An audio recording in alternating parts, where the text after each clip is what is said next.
Good morning! I'm Angelo Castro III. I'm Angela and we are the Castro. Happy Friday, everyone! We made it through the week and of course, alam natin it's a Friday because ang daming pagkain sarapan natin. Care of... Buddha's Belly. Yon, Buddha's Thank Belly. you, Marjorie Tan. Marjorie Of course, Tan. our favorite hakaw we have here.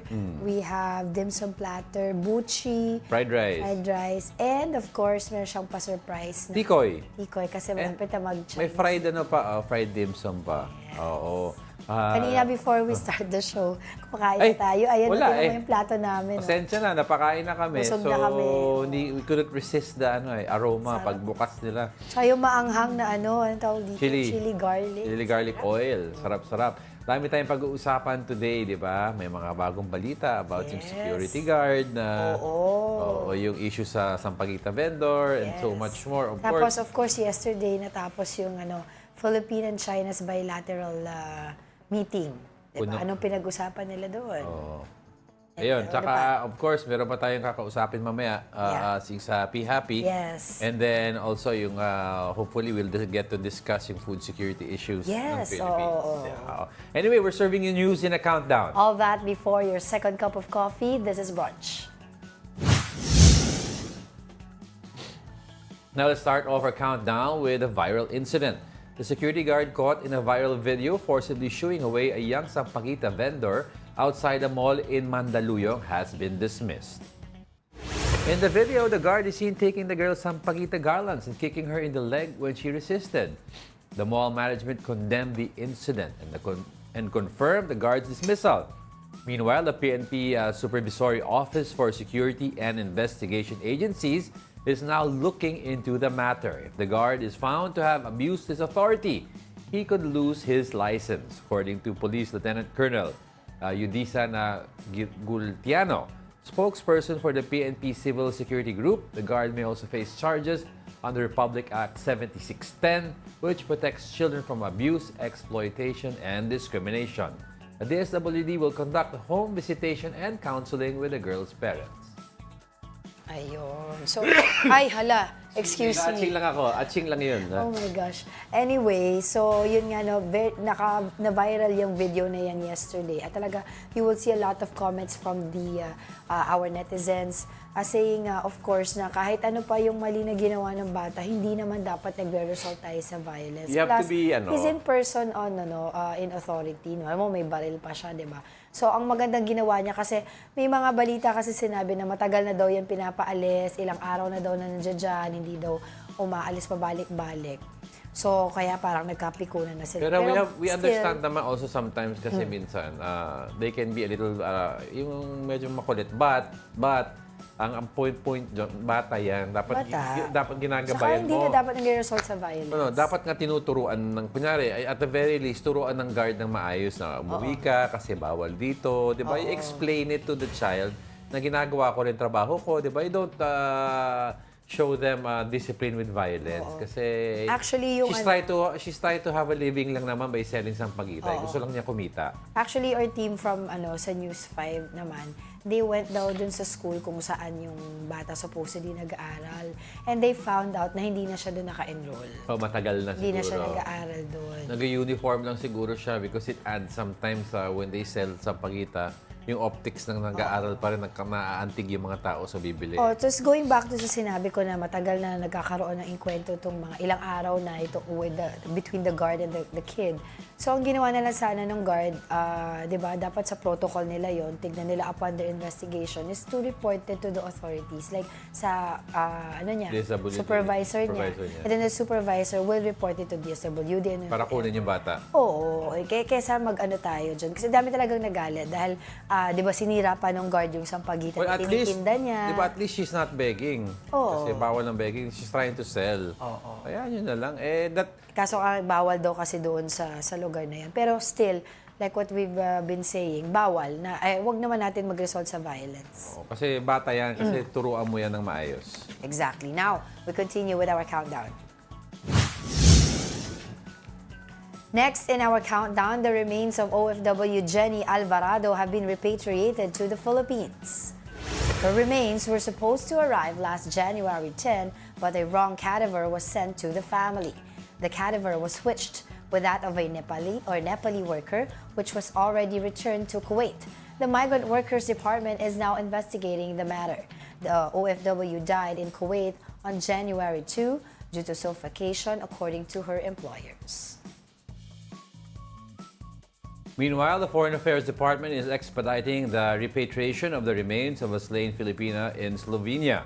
The DFA said they are working on the immediate repatriation of the remains of Marbil Facturan Kokjancic. Facturan was killed in Slovenia during the holidays last month. She reportedly died from multiple stab wounds following an argument with her husband, whom she had met on social media in February 2024. The Slovenian national is now under the custody of authorities. Yun, yung pinagdududahan nilang suspect is the husband. Oo, yun So, yung kasama. jealousy Ano, daw. parang, oo. In a fit of jealousy and argument daw, supposedly Parang may nabasa rin ako supposedly, before na parang sinasabi na may mental issue din yung yung lalaki? husband. Okay. Hindi ko lang alam kung Yan ang Pero mahirap dyan kasi nagpakasal ka agad. They met, tapos siguro, mental issue hindi sila pala. masyado magkakilala. Oo. They met daw on Pero of course, face justice FB. for our Filipina, di ba, our kababayan, because di ba, no matter what the circumstances, dapat hindi nagre-result nga sa violence tulad ng ating napag-usapan kanina. Doon naman sa going back, doon sa may, yung natin, OFW naman natin from Kuwait, na finally, nandito na Yung tamang ang cadaver. tamang cadaver, yung nanay ng mga biktima, nanay ng mga anak niya.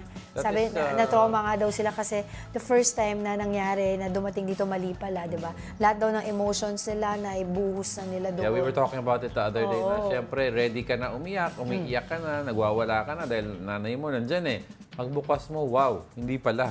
Oo. Diba? Not so, So they're traumatic. investigating nga yung nangyari. Kung dun sa mga nagtatanong bakit namatay yung OFW, pati yung isa pang worker nga, yung Nepali worker. Supposedly daw, Suffocation. suffocation due to charcoal inhalation. Oo. Now that area yung daw, heater daw yata na ginamit nila, charcoal. yung area na yan where the heater is being used, talagang may charcoal na naamoy daw. Pero yung to die of it, pero medyo nag-aano sila, they're nag-aalangan sila sa yung natural cause na death because of na inhalant charcoal because it's not enough for that to happen. So they want to take a look at it more. Pero mag-update naman ang DMW. Migrant workers are investigating. Alright, let's continue with our countdown. On our 8th spot, the Department of Health is pushing for a substantial increase in the country's hospital bed capacity. Health Secretary Ted Herbosa highlighted that on average, the Philippines has only 0.5 hospital beds for every 1,000 people. This ratio must be tripled to 1.5 beds per 1,000 people to meet healthcare demands effectively. The World Health Organization recommends a ratio of 20 hospital beds for 10,000 people, which equates to 2 beds per 1,000 people in a country. A 2022 report by the Philippine Institute for Development Studies revealed that many provinces, particularly in Mindanao, face severe hospital bed shortages with bed densities below the national average. Now we are joined by Dr. Jose De Grano, the President of Private Hospital Associations of the Philippines, or PHAPI, to discuss this matter. Thank you for joining us again. Good morning po. Doc, nakamute po kayo. We can't hear you. Yes. There you Okay. go. Good morning, Ma'am Angela and Sir Diego, Angelo. yeah, And yeah. sa ating po manonood. Opo. Yeah, thank you again, Doc, for joining us. Now, let's get right to it po. Ano ba po ang pangunahing dahilan na medyong kulang daw ang hospital beds natin as per our last report here in the Philippines? In our part po sa mga pribadong hospitals, I think the main problem is lack of nurses pa rin. Kasi okay.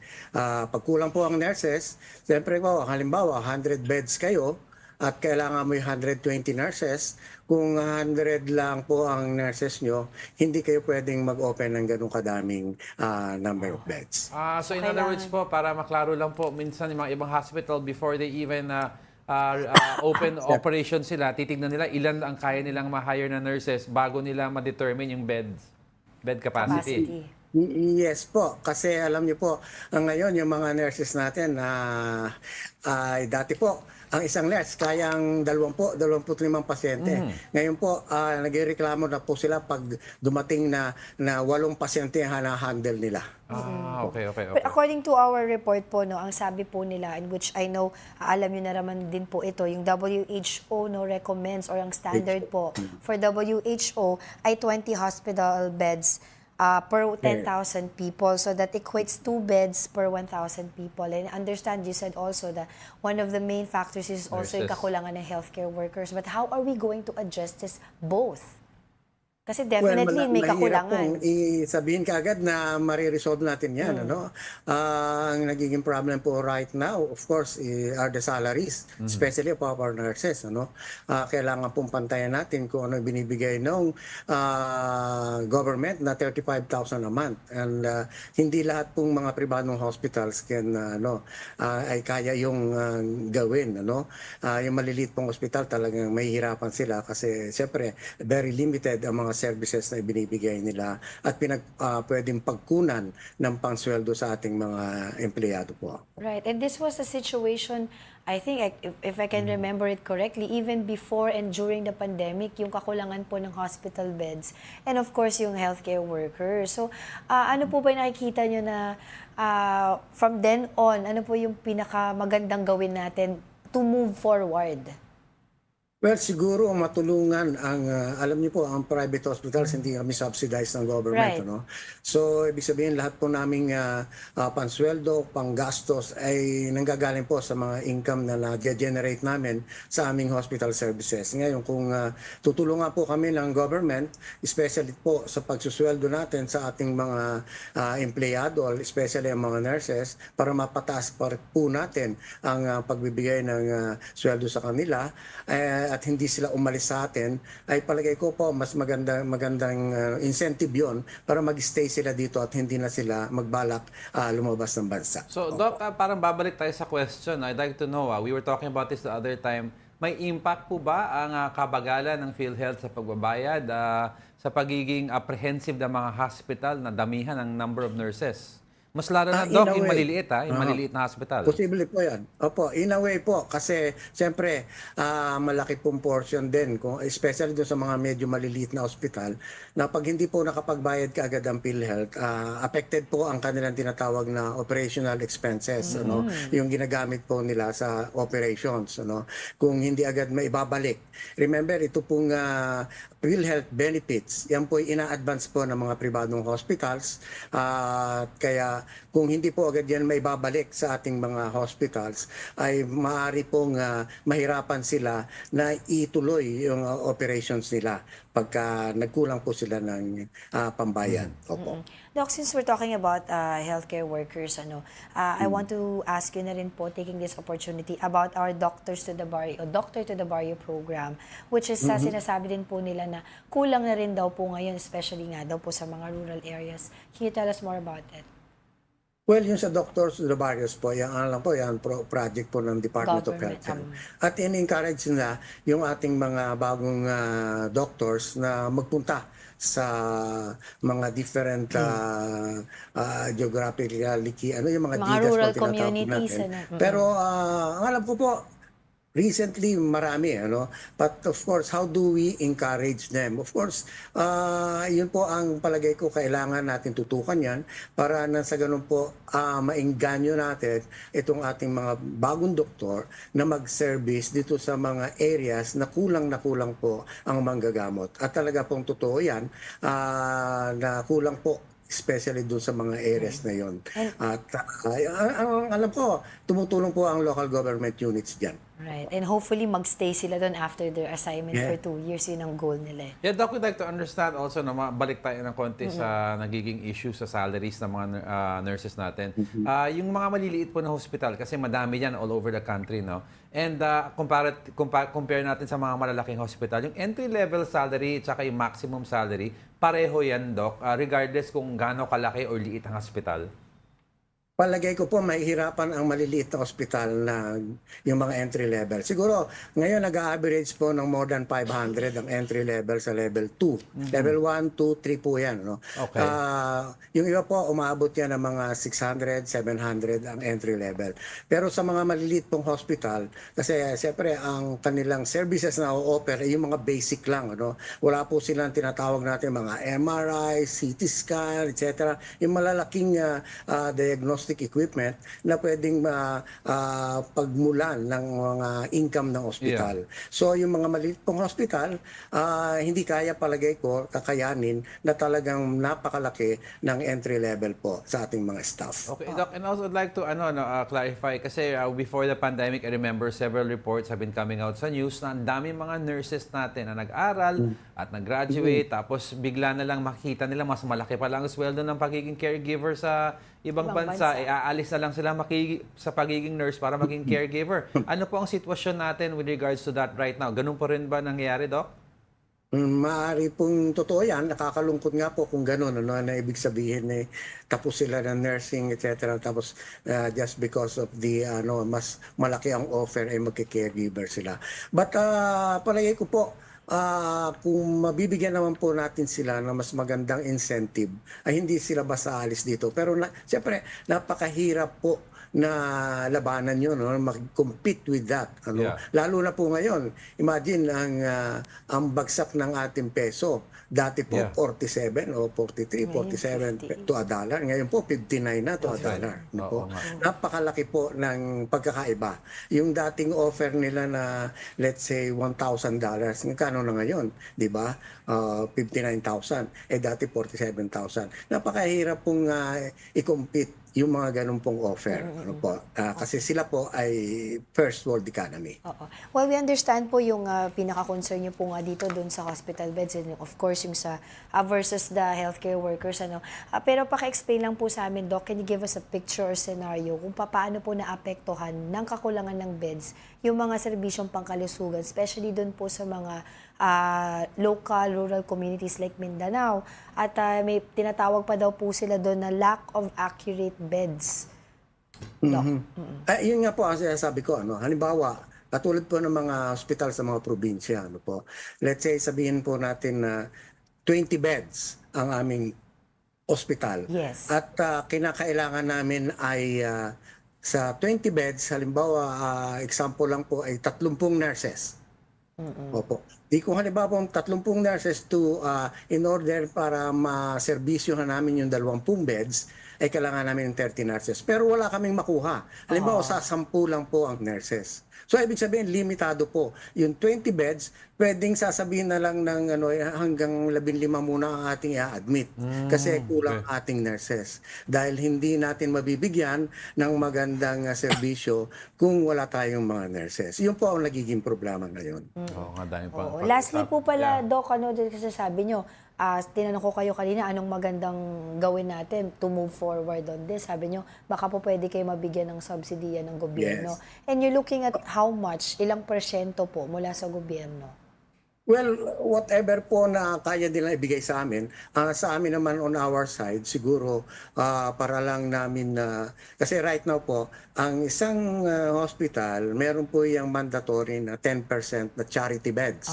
Po. Kung 100 beds kayo po, ang 10% po niyan or 10 beds are charity beds. Para po halimbawa, sabihin nila, magsasubsidize namin kayo, anong gagawin naman niyo on your part? Pwede namin po i-increase yung number of charity beds. Sa ganun po, at least mabigyan naman ng subsidy itong aming mga hospital at matulungan kami sa operational expenses na lagi po nating pinoproblema. Sa ganung pamamaraan po pala. Pero, Pero have we reached out to DOH regarding this?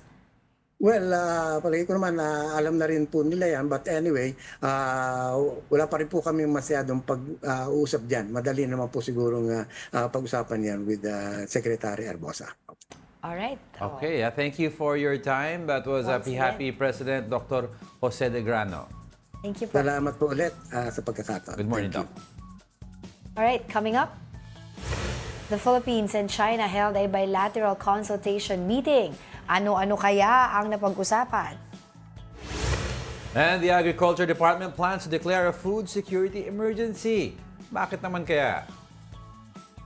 We're just getting started, mga kapatid. More of our top 10 news when Brunch returns. Keep it here on One News.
Good morning. You're still watching Brunch here on One News. Welcome back, Friday. Oo, thank you so much. Pabawas yung food, oh. Thank you so much kay Marjorie Tan ng Buddha's Belly for sending this food over. Hirap makaano pag nakatakin.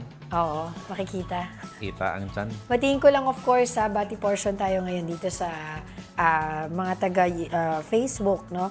We have Alex Fuentes, Mig Sebron, we have Ralph Domingo. Facebook yan, Facebook. Oh, hi Ralph, thank you. Si Sam Pokemon Go. Naku, Hoy. medyo mainit ang ulo ni Sam. Oh. Sa yung bata, tsaka yung Yung guard. sa guard, oo. Si Ate Hana, darling, thank you for watching. Nico Cabale, sabi niya happy brunch day na. Si Ronald Maxtay, tsaka si Summer Cabrera naman, sabi niya Friday. Nakas- Ma'am Angel Sabi niya, saludo daw siya for going through the week. Ang tibay ko daw. Baka sabihin ni ang mga tao, sino yung hindi na darling ni Angel? Hindi, ang pangalan Hannah po niyan, Darling. si Ate Hannah Darling. Oh, the Darling Darlings, apelido. yung family. Friend namin yun, friend namin Oo, yan. si Ate Mina Benales, Jessie Tita Mendez Esther family. Abaya. Yan, nanonood din sila. VJ, sino pa sa Ate Gringo. Ate And of course, Ice. Mother Earth. Oo, Yan. at- Tita Daisy, of course, Tito Naldi, at saka Kuya Jopet. from Emilio. Antipolyo. Si Emilio. Alright, let's move on.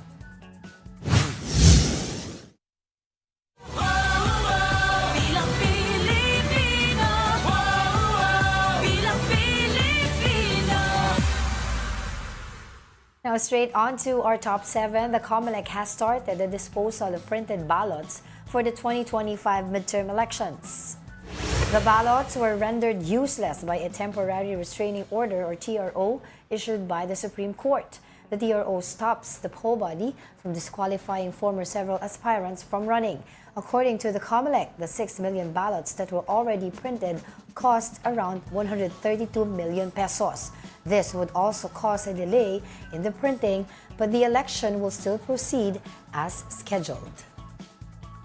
Medyo malaking Nako, pera laking yan. pera yan. Medyo malaking pera Kasi yan. sayang. the time that we interviewed Attorney Rex Laujanco, ang spokesperson ng Comelec, hindi pa niya alam kung magkano yung lahat-lahat. Pero ang alam niya, 6 million ballots. Ito, 132 million Tapos pala. sabi niya, to reprint all of this will entail additional cost, which sabi niya, they're looking for right now. Pero that amount of money in times na medyo nagkakaproblema tayo sa mga ayuda, sa PhilHealth, medyo malaki-laki yan. Oo, may involuntary sayang. hunger tayo. Sayang. Meron tayong mga food security issues. Diba? Tapos So, 132 million. Because prior to all of this, when we spoke to Comelec also, parang sinasabi nila, it's highly unlikely na mag-TRO. Oo. Tema, dumating yung TRO ng maaga. Sa gitna ng pagpiprint. Oo, hindi nila na inaasahan yan. So, ngayon comes the discussion to move forward. Moving forward pala, parang what do we do now pag ganitong sitwasyon? Ay atras ba natin ang printing times next election? Para just in case there are candidates who are expected to file for a TRO and reconsideration. Or let's ask hindi mangyayari Supreme to. Court to issue their decision na medyo mas maaga. Naku, Diyos ko. Asahan mo pa yan because Supreme Court, ang daming nakadakit sa kanila niyan. Yes, oo. Nakaschedule, iinan lang ang mga justice dyan sa Supreme So Court, I diba? asked si Attorney Rex kung ano gagawin nila dito sa mga ballots Wala, na to. wala na yan. Wala na, sabi nila ilalagay sa warehouse and I think there's a schedule na tinitignan nila para Sinisira i-shred yan to in front of Sinisira yan. people, of course in front of the media, para mapakita na hindi na to pwede magamit kahit Oo, sa kasi baka magkaroon ng issue at kung nag-leak to or may nagnakaw dito, baka magamit to sa Somewhere pagdadaya, di ba? So, yan ang iniiwasan natin ngayon. Oh, pero yun, proceed as planned pa daw. Medyo may delay, pero ganun talaga. Diba? What else can you do? Mahirap din naman kasi ang trabaho ng Comelec to predict all of this and number of candidates, ilan na magreklamo pag na-disqualify. Ay, nako. Pero yesterday, if I'm not mistaken, officially na talaga nag-withdraw si former Governor Chavit Chavit Singson Singson. sa kanyang pagkakandidato bilang senador. Oo, this was after he had a bout with pneumonia. Tapos naramdaman niya na medyo mahina na ang katawan niya. Actually, di ba, So hindi na siya makakasama dito sa next batch ng printing ng ballot. Actually, we were talking about this the other day na when he guested here. He was no longer the same Chavit that we're used to. Yeah. Yung macho, matikas, ang lakas. Di ba? Medyo ano na siya dito, nahihirapan na maglakad. So, sabi natin, parang iba si Manong Chavit ngayon. Yun naman pala. Ilang taon na si Manong Chavit? Hindi ko rin 80, di ba? 80 ba siya? 80 plus na. Oo. Pero be vigilant pa rin kasi of course election period na. Oo. And marami tayong mga tinitignan. Inaantabayanan dyan of course yung mga vote buying at iba't iba pa. Okay. Oo. Alright. Na using apps. Ako. Alright, let's move on.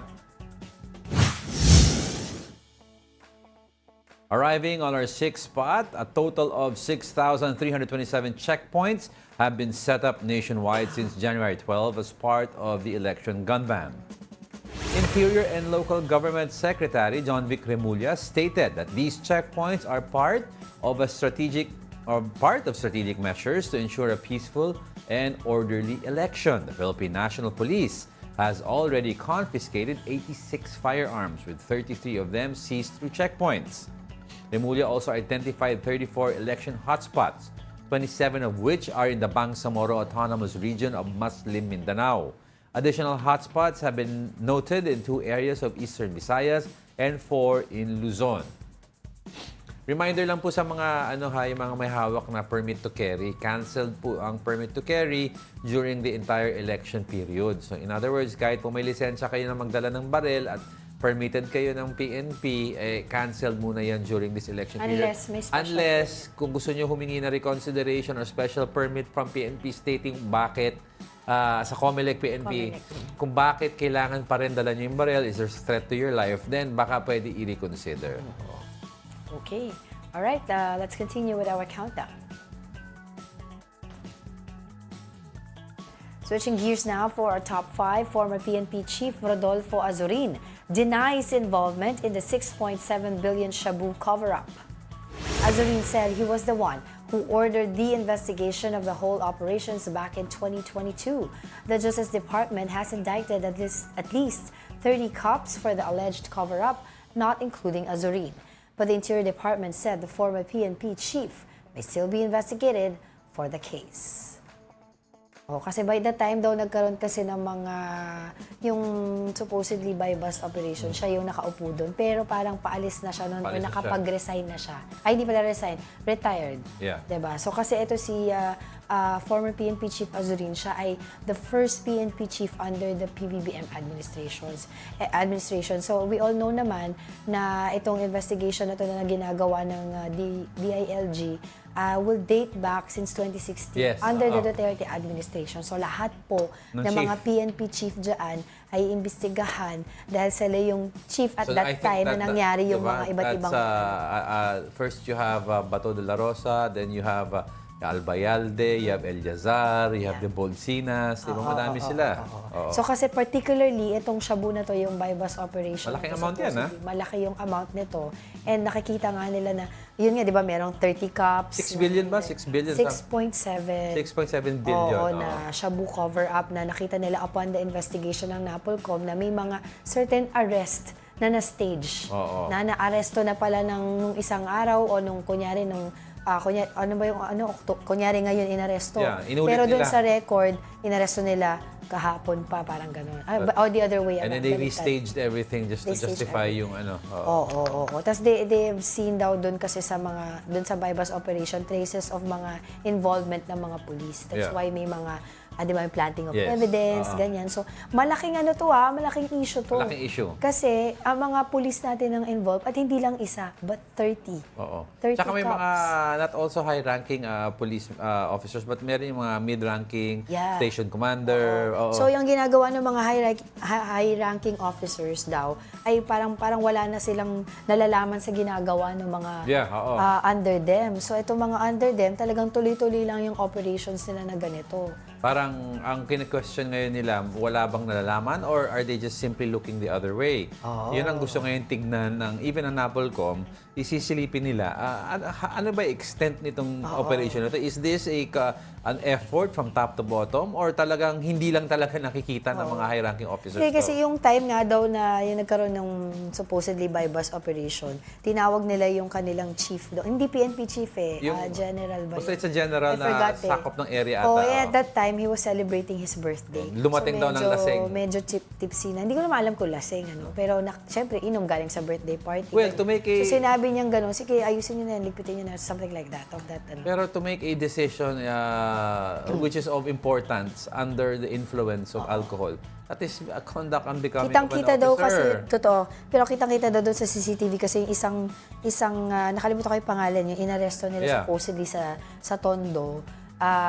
Dinala nila doon sa lending company nung guy na yon. Tapos doon nila nga stinage yung arrest. Pero nakita sa CCTV na wala naman nangyaring arrest at that time because the arrest was done the day before. Anyway, kasi kailangan nila tignan ito kasi baka ito yung nahuli. Baka may mga ibang operations in the past ang tinasabi nila na hindi nahuhuli. Dito rin papasok yung supposedly yung strengthening of IAS, yung Internal Affairs Service ng PNP na huwag ilagay under the PNP chief but independent of the PNP chief para isilip lahat ng operations na ginagawa ng police. So, yung iba kasi hindi pa daw na-suspend pero nire-recommend nga nila PNP Chief General Marvin hindi lang suspend, but tanggalin na sa Tanggalin sa trabaho. Kasi servisyo. mahirap din naman conflict of interest na iniimbestigahan sila, nakaupo pa sila sa pwesto. Tapos pag klaro, baka pag-usapan ko pwede ibalik. Pag clear sila. And then moving forward, tinitingnan din nilang solution dito is of course yung magkaroon ng specialization ang mga police. Kasi apparently tayo... Walang units. Wala tayong mga specialization. Meaning, sige, explain mo. Hindi, paano ka magkakaroon ng specialization din kung how many police per precinct ka meron? For example, sa US, pag papasok ka sa LAPD, meron na violent crimes unit, may gang unit, may drug unit, di ba? Dito daw tayo, wala tayo mga sa cybercrime unit. Dito ganyan. kasi, pagpasok mo sa precinct, minsan nga wala silang ink para sa printer. 'Di ba? Kulang sila ng upuan, 'di ba? Yung upuan, yung lamesa, kulang sila. Talagang kawawa rin naman. Dapat talagang we should spend on the police force. But matagal pa tong issue na to at madaming pang pag-uusapan. So let's move forward. Coming in at the top 4, Chief Presidential Legal Counsel Juan Ponce Enrile warns of a, quote, very detrimental precedent following the Iglesia ni Cristo's peace rally. Enrile asked, can the INC with all its members amend the Constitution or suspend any of its provisions? He explained that impeachment is just a constitutional legal process. That will happen if there is grounds and evidence to support it. The INC earlier maintained that the rally was not political, even if it was meant to support President Bongbong Marcos' stance rejecting impeachment bids against Vice President Sara Duterte. Yan ang sinasabi natin, let it go through the process. Diba? Regardless kung anong pressure na meron from a big religious group. Ngayon, pag during the process, yung sinasabi ni former Senator Enrile, during the process, makita nyo, hindi naman karapat-dapat na impeach yung tao or mag-prosper tong impeachment complaint. Hindi wag, pero padaanin mo sa proseso. Wag mo idadaan sa rally na sinasabi na natakot ka bigla sa dami ng tao, wag na natin ituloy ito. Iboto. Diba? Diba? Ngayon, I mean, if the Catholic Church does something like this, sasabihin ng tao, ba't kayo nakikialam? Yesterday, there's an impeachment rally, pro-impeachment naman, headed by former Justice Carpio, sila former Senator De Lima, et al. Yan sinasabi, di ba? If the Catholic Church does this, may separation of church and state sabihin eh. So ngayon, kung peace rally, tanggalin nyo yung messaging about tanggalin nyo yung messaging about the support for PBBM's call na huwag mag-impeachment. Just have a peace rally for a better Philippines. Yan ang sinasabi nila. That would have been better messaging daw. Oh, okay pati to si si Senator Enrile talas pa din Saludo ako dyan kay very smart Senator Enrile. How many books a day daw does he consume? Para daw madami, pagkain Oo, madami. Oo. So parang isang buong bahay na daw yung mga Kaya ang tanong ko, nabasa niya in his life. gusto ko ang tanongin, ano ba laman ng corned beef niyo at ang talas ng Indoy, iba nung na-interview ko siya before, sabi niya, so tatanong anong kinakain niya, mga steam, steam fish. farm niya? O gulay, tas farming lang daw siya. Alright, sige, let's continue with our countdown. Now moving on to our third spot, the Philippines and China held their 10th bilateral consultation mechanism on the South China Sea on January 16. Here's the report. Foreign Affairs Undersecretary Teresa Lazaro led the Philippine delegation during the bilateral consultation meeting with China in Xiamen. She described the discussions with Chinese Vice Foreign Minister Shen Xiaodong as frank and constructive. During the meeting, both countries agreed to continue their provisional understanding regarding rotation and reprovisioning or raw emissions to BRP Sierra Madre in Ayungin Shoal. The Philippines also raised concerns about the presence of the Chinese Coast Guard's so-called monster ship near Zambales. However, Lazaro did not mention whether China committed to removing the vessel. Nevertheless, the two nations agreed to enhance Coast Guard collaboration and hold workshops on marine scientific cooperation. Meanwhile, U.S. Senator Marco Rubio expressed concern over China's monster ship in the Philippines' EEZ. He warned China to stop its actions in Taiwan and the Philippines, emphasizing America's obligations to both. They are forcing us to take counteractions because we have commitments to the Philippines and we have commitments to Taiwan that we intend to keep. Massive ship that the Chinese have built that's like headed towards the Philippines, and the Philippines feels threatened by it, rightfully so. We've seen this on a daily basis with the harassment and so forth, but on a daily basis.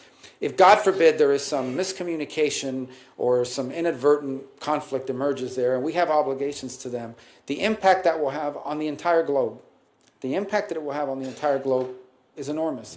For News 5, Camille Samonte, we are One News. So, Kasi anong sabi, klaseng- very strong yung mga words kasi ni Marco Rubio. As you remember, he is the nominee for Secretary of State, which is the counterpart of the Foreign Affairs Secretary. Yeah. So, yung policies na ni Trump, it's reflected through Marco Rubio. And very strong ang messaging ngayon ni Marco Rubio na eksakto ang words na ginamit niya. God forbid, kung may nangyaring miscommunication at nasaktan, I'm sorry, but the US has to help the Philippines, di ba? The question is, how will you help? Yun. Tsaka, explain din nila sa atin, itong sinasabi nilang China and PH agree to continue Rory mission, di ba? For Ayungin Shoal. Because anong klaseng agreement ito? The Tsaka- last time kasi na gusto ng China, kailangan magpaalam tayo sa kanila.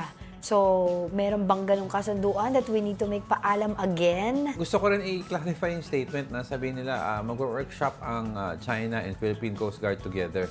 Parang, okay, mag-workshop kayo, pero ano ang nasa likod ng utak ng mga both Coast Guard? Sino ang may sakop talaga sa area na yan? Is it South China Kasi Sea? to be Is able it to follow a certain West rule, Philippine dapat Sea? merong mangunguna para dun sa rule na yun. Parang, di ba, dalawang pamilya nag-aaway sa isang bahay. Sabihin ng pamilya A, akin yan. Sabihin ng pamilya B, akin yan. O, teka lang, mag-workshop muna tayo. Di ba? Paano tayo magtulungan? Pero, kayo ng bahay nga ito. Oo. Diba? Yun ang tanong doon. Yun ang tanong Kasi doon. yun nga kaya nga sinasabi ko, di ba? Continue nga, sige, continue. Pero baka mamaya, sa likod nitong continue na to, kailangan pa natin magpaalam. Tsaka hindi na, ang tawag nila, hindi na ninja moves ang ginagawa ng China by putting small boats in our area. Malaking barko na nilagay nila. They're saying, saka wala- it's just like saying to the international community, hindi na kami nagtatago, amin ito. Oo. And then there's no also report, there's walang binabanggit, there's no mention of the monster ship. Kung tatanggalin ba nila to, Oo. 'di ba? Wala. Aalisin ba nito o i-maintain nila to? I don't think na pag-usapan yun or hindi pa nila pinapalabas sa atin yung iba pang mga detalye. Oh, pero ano usapan kudos sa Coast Guard natin. Medyo yung dalawang boat na pinadala natin, yung Coast Guard vessels that are biggest in our fleet. Medyo somewhat, I would not say contain, but medyo nade-deter daw ng konti ang movement nitong monster ship because dalawa sila nandun. Yes. At saka, sorry, balikan ko lang yung sa Rory Mission. Dun sa Rory Mission, ano pa? 'Di ba? Kasi baka mamaya, yun nga, pagkain lang yun, 'di ba? Tapos mamaya sasabihin nila, construction materials na naman yan, tapos hindi nila papapayagan. Alright. They have to define it. Ayusin nila yung pag-uusap. Don't go away because we're not done yet. May dalawa pa tayo. Stay with us.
Welcome back. You're still watching Brunch here on the One News. It's a Friday brunch episode. Of course, thank you very Buddha's much to Belly. Buddha's Belly for sending over these yummy goodies. Di ba? May hakaw, may siomai, dim sum platter, fried rice, Our favorite. buchi, tikoy. Ay, busog, overload. Busog Friday tayo. Alright, madami pa tayong pag-uusapan, so let's move on to the next. The Metropolitan Manila Development Authority, or MMDA, is proposing an adjustment in working hours for national government offices to ease traffic along major thoroughfares. Under the proposal, work hours in government offices should be from 7 a.m. to 5 p.m. MMDA Chairperson Romando Artes said they are working on submitting a report and recommendation to the President. Meanwhile, San Juan City Mayor and Metro Manila Council President Francis Zamora has expressed support for the proposal. Sa mga nagko-commute, malaki rin ang epekto dahil hindi po sila nakapapasabay doon po sa rush hour foot traffic ng nasa pribadong sektor. Meron na tayong traditional rush hour. Kung 1 hour ahead ka parate sa rush hour, you do not hit the peak of the volume of cars.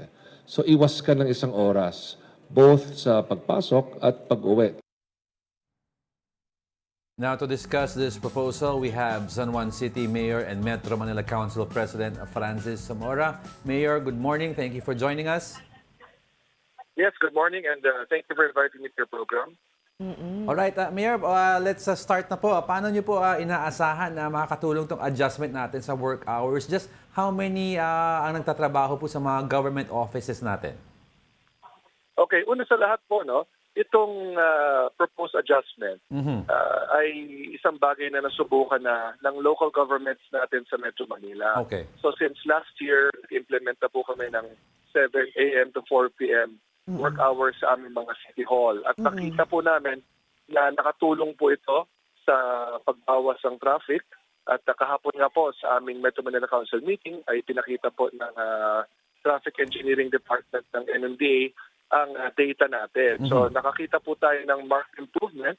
Ngunit ang improvement po ay focus dito sa areas within City Hall and within the local streets of the local government units kung saan madalas yung mga taga-City Hall ay nakatira naman within the vicinity ng City Hall din mismo.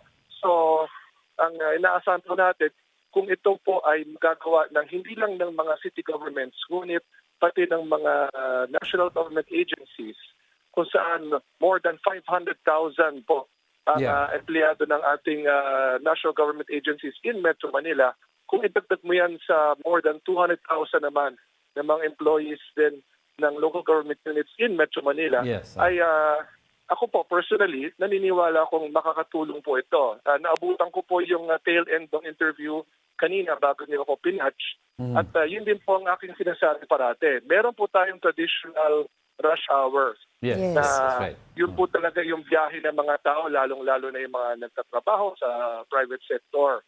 So kung iiwas po ng 1 hour yung biyahe ng mga tatrabaho naman sa gobyerno, that means hindi sasabay ang mga sasakyang ito doon sa mga papasok sa ating private sector. So malaking bagay na po yan. Yes, Both ways yan, both going to work and going home. yes, right. At hindi lang po sila, pati po yung mga magtatransact sa national government offices ay babiyahe rin ng mas maaga.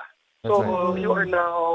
you are now lessening the volume of vehicles that will ply the roads during rush hour. That is the rationale Right. of what we have done in the local government units. So, pinasi po natin yan sa ating karanasan since the middle of last year. Ngayon po, sinabi ni MMDA Chairman Don Artes kahapon sa aming pagpupulong na aaralin nila mabuti along with the other mayors because yesterday we were not complete, so he will get the evaluation also of the other mayors, how it has impacted their cities, at kung magkaroon nga ho ng general consensus na i-recommend ito sa Presidente, ito po ay gagawin po ni Chairman Artes. So right now, naghihintay lang po tayo ng ano maging decision po ni Chairman Artes po ito. But what I can say is, here in San Juan, we have seen how it has helped lessen the traffic. Right. Hindi lang yung pag-lessen po ng traffic daw, yung pagbilis din po ng average speed ng vehicles at yung travel time. So lahat po yan inaral ng Traffic Engineering Department po ng NMDA. Pati po si Pasay City Mayor Emmy Calix Rubiano, kasama ko po kahapon, nakakita rin sila ng improvement po in Pasay. So we will wait for Chairman Artes, ayoko naman po siyang pangunahan. Hihintayin po natin kung ano maging recommendation po niya kay Pangulong Marcos. Right. Mayor, aside nga po dito sa San Juan and Pasay na ginawa na nga po itong adjusted work hours, which LGUs pa rin po ba? And also, are we also looking at some suggestions na aside from work hours, yung araw din bawasan like Monday to Thursday na lang for others na po pwede? Kasi nakita nga po natin yung adjustment, yung magandang naidulot nito, pero hindi pa naman daw po pangkalahatan. Your thoughts on that? Okay, sorry, hindi ko po nakuha masyado yung question niyo. Ang question niyo po is yung work days naman. Are you asking about work days? Yes, kasi may iba pong magsasuggest na aside from work hours, baka daw po you can also look at the work days. Like instead of Monday to Friday, Monday to Thursday na lang. And others would be, let's say for example, work from home na lang. Actually, isa rin ho yan sa mga naging suggestions last year nung nagkaroon po ng traffic summit kung saan si Pangulong Marcos din mismo namuno po ng ating pagpupulong. So, yung Civil Service Commission po kasi natin, meron silang mga binabanggit na regulations sa kailangan sundin with regard to the number of hours na tinatrabaho ng ating mga kawani sa pamahalaan. No? So, let me get back to you in terms of that suggestion. Kasi minsan akong napag-usapan din po yan, no? Yung extended work hours, pero 4 days lang. Diba? Para total ng work hours ay ganun pa rin, yes. Para magkaroon ng isang araw na walang pasok sa gobyerno. So, yun po ay bagay na hindi pa natin nasusubukan talaga. I believe some offices implement some flexible work hours already, pero hindi pa yan general position ng ating mga opisina po sa gobyerno. Pero Mayor, also, ang dami kasing groups na nag-aral din daw po about yung traffic situations in most of the big cities, San Juan, Mandaluyong, yung center po ng EDSA yun about yung mga schools po na 8 a.m. at 7:30 po ang pasok. It's roughly daw, yung mga ito daw umaalis ng 5 at 4:30. Kaya minsan, kahit 5 a.m. po, minsan nagiging rush hour na daw, Mayor. Baka pwede rin daw pag-aralan if papayag yung ibang school na hindi sabay-sabay ang class hours nila. Yes, actually, that's a good suggestion. No? I will coordinate with Secretary Angara of the DepEd and see how we can possibly adjust this. Magandang suggestion po yan. Alam nyo, wala namang pinagkaiba yan sa, di ba, pag Pasko, ang mga malls in-extend natin ang operations nila para yung mga nagmamall pag Pasko, pag uwi nila, mas late na ng konti. That's right. Hindi na rin sila sasabay sa rush hour. So basically, this is the same approach that we are trying to do. Meron tayo mga primary, secondary, tertiary roads na talagang dinadaanan ng kotse araw-araw. So kung mas spread out mo within the day, yung volume ng mga vehicles na dumadaan sa mga kaling ito, mas makakatulong. Kasi ngayon, sabay-sabay pag-rush hour, That's right. kapag yung mga light hours naman, doon medyo maluwang na yung mga kalye. So we try to spread out the volume of cars within the whole day para yung mga traditional naman ng mga oras na medyo magaang ang traffic, doon naman dadaan yung ibang mga sasakyan. So, sige po, actually, that's a good suggestion. I can talk to Secretary Angara about it. All right. Thank you so much again for your time. That was San Juan City Mayor Francis Zamora. Thank you and happy weekend. Okay, thank you also. All right, let's continue with our countdown. Now on our top story, the Agriculture Department plans to declare a food security emergency for rice as prices of the staple grain remain stubbornly high. Here's a report. The Department of Agriculture is planning to declare a food security emergency. This as they acknowledge the continuous increase in prices of rice and other food items. The DA can make this declaration in the event of shortage in supply and exceptional surges in prices. Once in force, the National Food Authority will be permitted to release its rice reserves to the market. This could influence prices and hopefully make them cheaper. Agriculture Chief Francisco Chu Laurel, though, is still on the fence. But once it comes to my table, the chances is we will declare para ma-release namin yung stocks ng NFA. The NFA is around 300 to 400,000 sacks of rice that need to be sold. This supply has been in warehouses for at least 2 months. DA spokesperson Arnel De Mesa said they do not aim to send an alarmist message. The concept of having the resolution on food security emergency is related only to the capacity of NFA to sell its stock. That's the only reason on the part of the department in seeking for that emergency declaration. He assured the public that the country has adequate rice supply, but the prices continue to increase mainly due to problems in retail prices. Most likely, some of because there is not so much regulation in our retail market. Rice are being sold even though if it is 25% broken, sometimes it can be sold as 5% broken. So there is problem in labeling. For News 5, Gerard de la Peña, We Are One News. Okay. Yan, so it's a food security emergency. Hindi ko pa nababasa buo like you told me to. I read little parts of it. I still don't know, no? Hindi pa rin ako convinced na it's still a food security emergency. Yes, kasi sinasabi nga, of course, yung mga rice advocates, also like yung mga free farmers, yung mga sinag, na I don't think this is the right decision kasi ang daming paraan, especially sabi ng ganun, yung pagbababa ng tariff sa import natin na rice, like from 35% to 15% na lang. Definitely, under rice tarification law yun, diba? So definitely, hindi daw nag-work yun. So bawiin na lang daw yun. Para yung makukuha natin doon sa import na yun, na 35% na mabalik sa dati, mabibigay na lang sa farmers instead. Anyway, parang para i-simplify lang sa mga tao, no? Kasi when you look at the words food security emergency, ang pinag-uusapan dito, the word emergency is hindi na ba kaya ma-afford ng general public, number one, bumili ng sarili nilang kanin. Number two, wala na ba talagang supply na super hirap yung nagkakagulo na sa kalye, like what happened to Russia in the 80s and 90s na yung sapatos nila, itinitrade nila for food. Wala pa naman tayo doon. Pero sinasabi nila, under the law kasi, it's either shortage ng supply o sobrang taas ang presyo. Ang sinasabi ng DA, sobrang taas ang presyo, which is kukunin nila yung NFA rice na sinasabi nga nung iba, bakit mo kukunin yung NFA, tsaka anong lasa nun bibigay mo sa public, at tsaka paano pag nagkaroon ng emergency, baka wala. Anyway, pero sabi nila, harvest naman ng March. Anyway, before we go, pag-usapan nila yan after election, not before. Kasi hinahabol nyo naman ng campaign promise para pumasok sa Alright, happy platform. Friday! Happy Friday, everyone! Thank you, Buddha's Belly, and that wraps up today's episode of Brunch. Join us again tomorrow. On Monday. I'm Angela Lagunsad Castro. Not paying attention. I'm Angelo Castro III. We are One News. All sides, all the time. Happy Friday.